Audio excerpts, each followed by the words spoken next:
ਕੀ ਖਿਆਲ ਮੇਰੀ ਆਪਣੀ ਮਿਸਾਲ ਆ ਕਿ ਮੈਂ ਇੰਡੀਆ ਦੇ ਟੂਰ ਦੇ ਵਿੱਚ ਇੰਨਾ ਜ਼ਿਆਦਾ ਪ੍ਰੈਸ਼ਰ हफीज भाई मिसो भाई और ਤੁਸੀਂ ਨਾਲ ਹੀ खेल रहे थे साढ़े।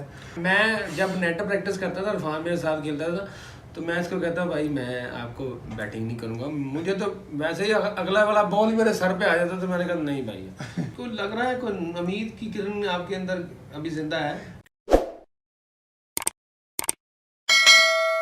अस्सलाम वालेकुम नाज़रीन, वेलकम टू माय चैनल।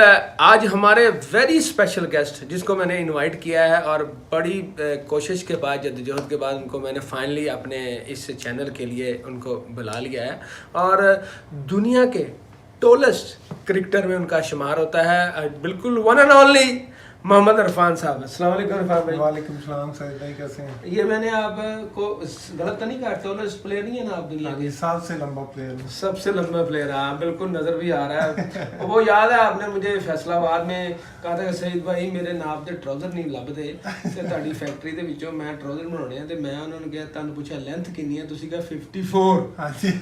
ਤੇ 54 ਲੈਂਥ ਲਈ ਉਹਨਾਂ ਨੂੰ ਇੱਕ ਨਵਾਂ ਟੇਬਲ ਲਾਉਣਾ ਪਿਆ ਉਹ ਕੱਟਣ ਲਈ, ਕਿ ਉਹਨਾਂ ਨੇ ਬਾਅਦ ਚ ਮੈਨੂੰ ਪੁੱਛਿਆ ਕਿ इरफान साहब तो इको बारी बना लो जिन्हें बनाने ट्राउजर, क्योंकि बहुत हाइट दे। अच्छा, ये प्रॉब्लम आपको पूरी दुनिया में आती है? जब पाकिस्तान में तो देखें, दूसरी दुनिया में जाएं तो टोल एंड शॉर्ट की शॉप्स होती हैं, यहाँ पे तो हमारे नहीं है। क्या आपको ये प्रॉब्लम आती? नहीं सईद भाई, जब तो मैं पाकिस्तान नहीं खेला था उस टाइम तो बहुत ज़्यादा प्रॉब्लम थी, मुझे शूज़ भी नहीं मिलते थे और टो शर्ट तो आप बोल ही जाएँ कि मिल जाए तो, लेकिन ये बाहर जाके मुझे प्रॉब्लम होती है क्योंकि इतनी लंबी लेंथ के ट्राउज़र अवेलेबल नहीं होते, जीन्स अवेलेबल नहीं होती, तो फिर स्पेशली बनानी पड़ती हैं। तो वो मैंने आपको रिक्वेस्ट की थी तो फिर आपने बना दिए। तो वो भी सईद भाई ने 3 दफ़ा मुझे फ़ोन किया, यार दोबारा चेक कर लो 54 ही लेंथ है। तो फैक्ट्री वाले पूछ रहे थे, कहते आज तक हमारे पास इतनी लेंथ का कोई बंदा नहीं आया। देखें मुश्किल तो देख, आपकी ये हाइट का आपको क्या क्या फ़ायदा है, क्या क्या नुकसान है? नहीं, इसके फ़ायदे भी हैं नुकसान भी हैं। फ़ायदा ये है कि मतलब क्रिकेट में जब मैं बॉल करता हूँ मुझे एक्स्ट्रा बाउंस मिलता है। तो फायदा वो घर देखो बस होवे तो भी देख लेंगे आराम ਨਾਲ, बस वाले ने कहना रुक जा भाई मैं आ रहे हैं। ये भी नाले भी फायदे आ गए ना, घर दे पक्खे पुखे बल्ब बल्ब बंदा खड़ा होके चेंज कर लेता। अच्छा, बिजली तो अलावा की फायदे है? इसका क्रिकेट में बहुत ज़्यादा एडवांटेज मुझे रहा कि लंबी हाइट होने की वजह से मुझे तो एक्स्ट्रा बाउंस मिलता है। फिर जो मैं आगे बॉल करता हूँ, कई बैट्समैन जिन्होंने मुझे बाद में ड्रेसिंग रूम में जाके बताया, इंटरनेशनल प्लेयर हैं, तो उन्होंने कहा हमें बॉल आपका नज़र नहीं आता ना, क्योंकि हम पहले आम हाइट वाले थे, क्यों काफ़ी लंबी, यही समझेगा फर्स्ट फ्लोर से बॉल आ रही है ना। फर्स्ट फ्लोर से नहीं भाई, सेकंड फ्लोर से बॉल। मैं जब नेट प्रैक्टिस करता था, इरफान मेरे साथ खेलता था, तो मैं इसको कहता भाई मैं आपको बैटिंग नहीं करूंगा, मुझे तो वैसे ही अगला वाला बॉल मेरे सर पे आ जाता, तो मैंने कहा नहीं भाई बिल्कुल नहीं। अच्छा, नुकसान क्या है? नुकसान इसके यही है कि जो चीज़ आपको पसंद होती है, जितना शूज़ आपको कहीं गए मार्केट में आपको पसंद है लेकिन वो नंबर अवेलेबल नहीं होता है, तो फिर जो चीज़ आपको अवेलेबल मिलती है वो पसंद हो ना हो लेकिन आपने पहननी है। हाँ, वो आप मुझे याद है, आपने मुझे 2012 में मैं इंग्लैंड गया, तो मैं एक शॉप पे अंदर दाखिल हुआ, तो वहाँ पे फ्रंट पे 16 नंबर का एक पाँव पड़ा होता, मैंने आपको फोन किया, इरफान एक जोड़ा मिल रहा है शूज़ का, साइज क्या है? 16 नंबर ले पैसे की बात नहीं करनी है, आपने शूज उठाना है। तो वो मैं यही है वाकई, मैंने आपको फ़ोन भी किया, आपका जब आया था मुझे फ़ोन तो मैंने यह कहा जितने पेयर मिलते हैं ले लें आके, तो क्योंकि उसके बाद पता नहीं है दोबारा आते हैं या नहीं आते हैं। देखिए, टूर पे जाना है, इंग्लैंड बाहर जाना है, बाहर ही मिलते हैं, पाकिस्तान में मुझे पता है, आई नो कि आपका साइज़ बनाने के लिए चलें, यहाँ पे जो लोकल मार्केट की जो लोकल चप्पलें बनाते हैं वो तो आपको मिल सकती है अपने साइज़ की, जिससे मर्जी बना लें, मगर वो जो इम्पोर्टेड चीज़ें हैं वो मिलना। अब आपकी शर्ट की लेंथ ही मेरा ख्याल मुझे 50 लगती है ऐसे। हाँ, तो फिर 50 लेंथ का मतलब है 5XL लॉन्ग। स्लिम तो ये है, वैसे फिट है। और हम दूसरा कहीं भी जैसा लीग में खेलने जाते हैं तो वो पूछते हैं कि अपना आप ड्रेस कोड का दें, मुझे मेजरमेंट दें, तो उनको यही बताते हैं कि दूसरों से 3-4 इंच लंबी बनानी है आपने ना। तो दोबारा फिर फोन आता है यार वो किस तरह लंबी बनानी है, फिर उनको बताता हूँ कि इस तरह आपने लंबी बना के लॉन्ग करनी है, चौड़ी नहीं करनी है। नहीं वैसे स्लिम है, आप फिट हैं, लग रहा है माशाल्लाह। मुझे लग रहा है कि आप आगे जो वर्ल्ड कप आ रहा है उसके लिए तो मुझे हाँ इंशाल्लाह क्यों नहीं, एज ए प्लेयर, क्योंकि ये मेरा प्रोफेशनल है, मैंने अपनी क्रिकेट को साथ लेके चलना है, तो मैं वर्क भी कर रहा हूँ अपनी फिटनेस पे भी, बॉलिंग पे भी, जो जो खामियां थी उनको दूर करने की कोशिश कर रहा हूँ, और जो आगे क्रिकेट आ रही है उसमें अच्छा परफॉर्म करूँगा। बाकी सिलेक्टर पे है उनका क्या माइंड है और किधर सिलेक्ट करते हैं। सिलेक्टर का माइंड तो अब आपको पता है, मुझे भी पता है, सिलेक्टर के माइंड को तो हम कभी समझ नहीं सके पाकिस्तान में। अच्छा आप रिटायरमेंट नहीं दिया आपने अभी तक? नहीं अभी तक नहीं। कब तक सोच रहे हैं? अभी बस देखते हैं वर्ल्ड कप के बाद अगर चांस मिल गया। लीग के लिए तो आप बेस्ट बॉलर ना, अभी भी आपने कल मैच खेला, बड़ी अच्छी परफॉर्मेंस हाँ की जी, है, अल्हम्दुलिल्लाह। मगर को लग रहा है कोई उम्मीद की किरण आपके अंदर अभी जिंदा है? नहीं क्यों नहीं, ज़ाहिर जी उम्मीद की किरण जिंदा है, तो कोशिश करने लगे हैं। लेकिन वेस्ट इंडीज हमारे ने जितने प्लेयर रखे हुए हैं जो एक्स क्रिकेटर सारे उन्होंने डाल लिए हैं, तो क्या लग रहा है पाकिस्तान भी ऐसे करेगा?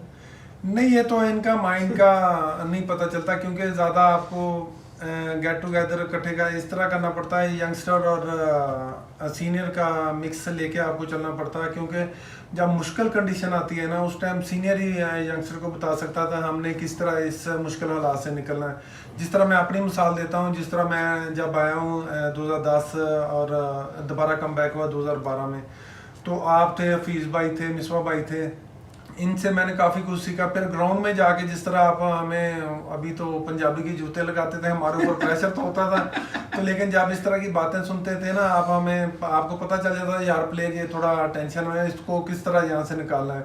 कोई शुक्ल मेला लगा के या जूते लगा के निकाल देते थे। वो तो हमारा देखे रूटीन में, चलो आप पंजाबी च गल कर लेने, रूटीन ਦੇ ਵਿੱਚ ਅਸੀਂ ਇਸ ਤਰ੍ਹਾਂ ਹੀ ਕਰਦੇ ਸੀ ਕਿ ਦੇਖੋ ਜੁਗਤਾ ਮਾਰਨ ਦਾ ਮਕਸਦ ਇਹ ਹੁੰਦਾ ਕਿ ਬੰਦੇ ਦਾ ਜਿਹੜਾ ਕੌਨਫੀਡੈਂਸ ਹੈ ਨਾ ਉਹ ਬਿਲਡ ਹੋ ਕੇ ਜਿਹੜਾ ਯੰਗਸਟਰ ਅੱਗੇ ਆ ਰਿਹਾ ਉਹਨੂੰ ਪਤਾ ਯਾਰ ਸਾਡੇ ਨਾਲ ਸੀਨੀਅਰ ਬੜੇ ਅੱਛੇ ਆ, ਇਸ ਤਰ੍ਹਾਂ ਤੇ ਉਹਨੂੰ ਕੌਨਫੀਡੈਂਸ ਦਿੱਤਾ ਜਾਏ ਉਹ ਪਰਫਾਰਮ ਕਰੇ।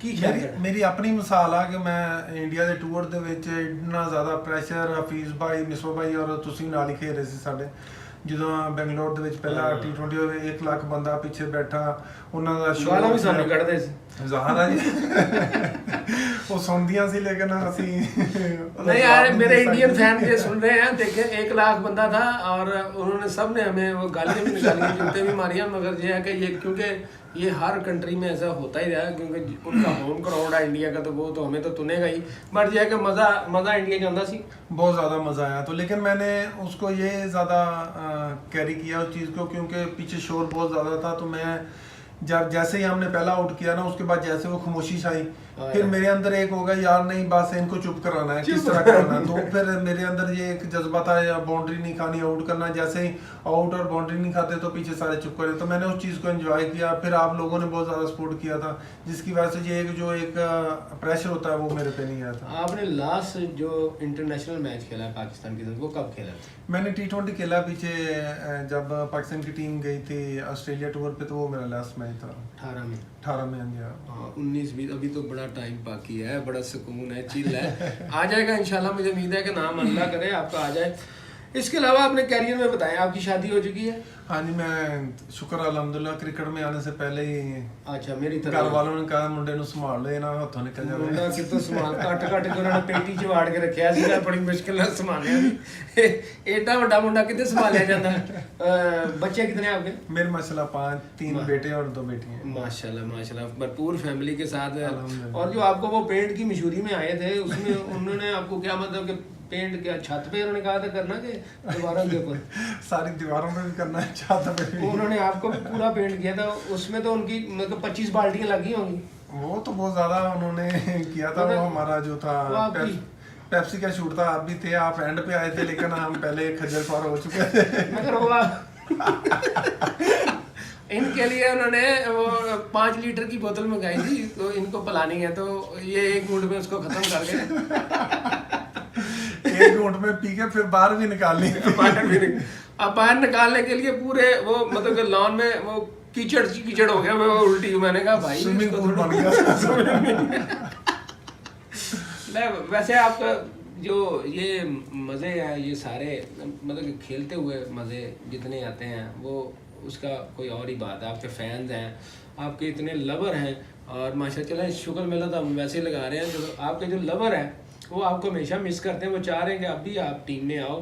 तो आप भरपूर तैयारी करें, कल आपने इतनी मज़ेदार बॉलिंग की है तो मुझे उम्मीद लग रही है कि शायद आपका नाम आ जाए। नहीं, उसके लिए फुल तैयार है ना? हाँ जी अल्हम्दुलिल्लाह, मैं उस पर काफ़ी वर्क भी कर रहा हूँ अपनी फिटनेस पे। देखा पीछे मैंने PSL में काफ़ी अच्छी कोशिश की अपने अच्छी बॉलिंग करने की, जिसमें कामयाब रहा। हम फाइनल हार गए थे मुल्तान से, तो लेकिन ओवरऑल परफॉर्मेंस वो अच्छी तो है। काफ़ी दफा रहे हैं, 2-3 दफा रहे हैं, ये तो बात नहीं। तो अभी काफ़ी अपनी इस चीज़ों पे वर्क कर रहा हूँ, तो हम पर उम्मीद हूँ तो इंशाल्लाह T20 वर्ल्ड कप में अभी टाइम है तो और ज़्यादा परफॉर्मेंस को बेहतर लेके आएंगे। अच्छा, ਉਹ ਮੈਚ ਤੁਹਾਨੂੰ ਯਾਦ ਹੈ ਜਦੋਂ ਸਾਊਥ ਅਫਰੀਕਾ ਦਾ ਤੁਹਾਡੇ ਨਵੇਂ ਟੈਸਟ ਮੈਚ ਤੁਹਾਡਾ ਆ ਰਿਹਾ ਸੀਗਾ, ਤੁਸੀਂ ਪਹਿਲੇ 1-2 ਟੈਸਟ ਹੀ ਖੇਲੇ, ਮੈਂ ਟੈਸਟ ਵੀ ਜ਼ਿਆਦਾ ਨਹੀਂ ਖੇਲੇ, 4 ਟੈਸਟ ਖੇਲੇ, ਉਹ ਵੀ 4 ਤੁਹਾਡੀ ਬੋਡੀ ਨੂੰ ਦੇਖਦੇ ਹੋਏ ਸੀਗਾ ਤੁਹਾਨੂੰ ਟੈਸਟ ਵੀ ਉਹਨੇ ਕੀ ਖਿਲਾਈਏ। ਤੇ ਜਦੋਂ ਡੁਮਨੀ ਖੇਡ ਰਿਹਾ ਸੀ ਤੇ ਮਿਸਬਾ ਨੇ ਕਿਹਾ ਯਾਰ ਇਹਨੂੰ ਕੋਈ ਤੂੰ ਬਾਲ ਆ ਕੇ ਕਰਾ ਰਿਹਾ, ਫਿਰ ਵਾਪਸ ਚਲ ਜਾਣਾ ਚੁੱਪ ਕਰਕੇ, ਇਹਨੂੰ ਕੋਈ ਗਾਲਾਂ ਗੁਲਾਂ ਕੱਢ, ਇੰਨਾ ਕਿਤੇ ਆਇਆ ਤੇਰੇ ਕਿ ਚਪੇਟ ਹੀ ਮਾਰ ਦੇ ਇਹਨੂੰ। ਤੇ ਨਹੀਂ ਅਸਲ 'ਚ ਮੇਰਾ ਦੂਸਰਾ ਤੀਸਰਾ ਟੂਰ ਸੀ, ਉਹ ਤਾਂ ਮੈਨੂੰ ਜ਼ਿਆਦਾ ਇੰਗਲਿਸ਼ ਨਹੀਂ ਸੀ ਆਉਂਦੀ ਤੇ ਡੁਮਨੀ ਨੂੰ ਪੰਜਾਬੀ नहीं सी आती, तो बड़ा बड़ा मुकाबला ਸੀ ਸਾਡੇ ਦੋਨਾਂ ਦੇ दरमियान। मैं तकरीबन चौथा या 5वां ओवर मेडन ओवर कर रहा था, आती थी उसके पैड पे लगती, अपील करता था, अंपायर आउट नहीं देता, वापस चला जाता था। फिर तो मिसबा भाई साथ थे, कैप्टन थे ना, उनका यार आप जाते हो बॉल करके वापस आ जाते हो, तो इसको कोई डुमनी मुझे पता कह रहा है मैं, मुझे ऐसे फील हो रहा है जैसे पहाड़ से बॉल आ रहा है, मैं उसको खेल पे तो मैं ऐसे कर रहा हूँ तो मुझे पता ही नहीं चल रहा। अब लेग फोर तो आउट होगा नहीं क्योंकि आपकी हाइट तो माशाल्लाह इतनी, उसकी वजह से तो वैसे आपको लेग फोर का बड़े मिस करते होंगे, बहुत कम ही मिलते हैं, बहुत ज्यादा को 19-20 भी होता, अंपायर नहीं देता कि ऊपर से गुजर जाए। तो उसमें ये हुआ था कि मैं बॉल करके गया हूँ अगली बॉल पे, तो फिर वापस मिसबा भाई कहते यार को कुरी शुरी डाल ਉਹਨੂੰ। ਮੈਂ ਕਿਹਾ ਮਿਸਬਾ ਭਾਈ ਮੈਨੂੰ ਹੁਣ ਗਾਲਾਂ ਨਹੀਂ ਆਉਂਦੀਆਂ ਜਾਂ ਮੈਂ ਕੀ ਕਹਾਂ ਉਹਨੂੰ, ਗਾਲਾਂ ਤਾਂ ਤੁਹਾਨੂੰ ਆਉਂਦੀਆਂ ਸੀ ਮਗਰ ਇੰਗਲਿਸ਼ ਵਾਲੀਆਂ ਨਹੀਂ ਸੀ ਆਉਂਦੀਆਂ, ਲੇਕਿਨ ਉਹ ਕਹਿੰਦੇ ਸੀ यार जो तेनू पंजाबी उर्दू चाहता तू काट दे, देखी जाओगी ना। तो मैं गया हूँ बोल के, फिर पैड पे लगा, अपील की तो आउट नहीं मिला, मैं उसको गया हूँ, मैं उसको कहा अबे यार वो भी इधर बता नहीं सकता क्या बोला था, मैंने बता तो जैसे ही मैंने पंजाबी में गाली निकाली, यूरोस भाई वो सारे खड़े थे ना स्लिम में, तो क्योंकि हमारी काफ़ी लंबी पिद्दी लग चुकी थी, तकरीबन 100 से ज़्यादा ओवर हो चुके थे। तो जैसे मैंने उनको गाली निकाल लिया तो मैं अबे यार जो भी है बल्ले से भी खेल लेना, तो सारे स्लिपों वाले सारे हंसने लगे बैठ के, सारे कहते यार उसको कौन सी समझ आई है। तो ये है कि उसका फायदा हुआ, 2-3 बॉल बाद मैंने उसको बोल्ड कर दिया। देखिए ये ऐसी साइकी होती है प्लेयर के, सम टाइम जो प्लेयर आउट ना होता तो उसको गुस्सा चढ़ाते हैं, सही बात है। गुस्सा चढ़ाने के बाद जब वो खुद मारने जाता है ना, वो आगे से सोचता है बैट्समैन, जैसे मैं बॉलर था ना, मैं भी ऐसे ही करता था, 2-3 गालियां इकट्ठी चल भी, शॉर्ट लेग पे खड़े बंदे को कहना इसको जरा थोड़ा तुन, तो वो गुस्से में होंगे इसकी ऐसी की तैसी, वही हमें एडवांटेज होता था। ये अगली स्पोर्ट्स में थोड़ा दिमाग का इस्तेमाल भी ज़्यादा होता है, तो उसमें फिर अगर यही हो तो फिर हो जाता है।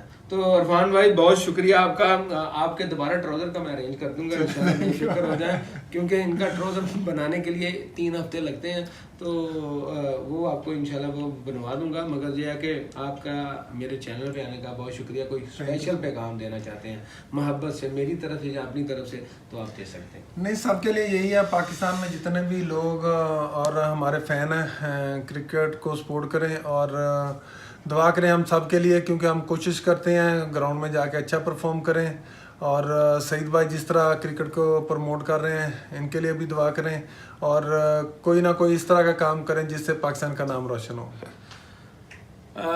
बहुत शुक्रिया आपका इरफान भाई, थैंक यू वेरी मच। और मेरे चैनल को सब्सक्राइब और लाइक ज़रूर कीजिएगा, क्योंकि ये सिर्फ आपके लिए बना। बहुत शुक्रिया, अस्सलाम वालेकुम।